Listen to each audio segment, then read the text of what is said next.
છે નિષ્ઠા હિમાણી. હું 5મા ધોરણમાં ભણું છું.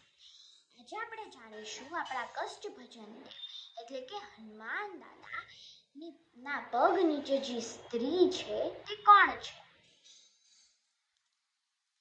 આ છે આપણા કષ્ટભંજન દેવનો ફોટો.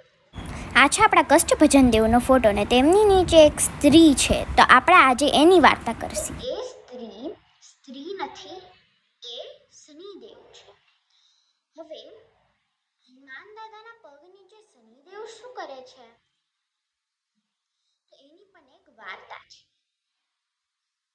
એક દિવસ શનિદેવ બહુ જ ગુસ્સામાં હતા, એટલે કે બહુ જ ખાર આવતો હતો મનુષ્ય ઉપર.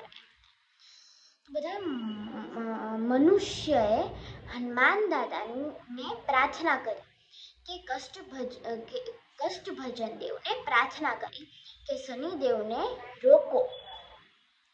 તો કષ્ટભંજન દેવ તો કહે કે એને કોઈ ન રોકી શકે. પછી બધાય મનુષ્યએ કહ્યું તમે ગમે એમ કરીને શનિદેવને રોકો. તો હનુમાન દાદા ફૂલ ક્રોધિત થયા અને શનિદેવ પાસે જવાના જ હતા. શનિદેવને ખબર પડી ગઈ કે હનુમાન દાદા આવે છે, એટલે શનિદેવ બહુ જ ગભરાઈ ગયા.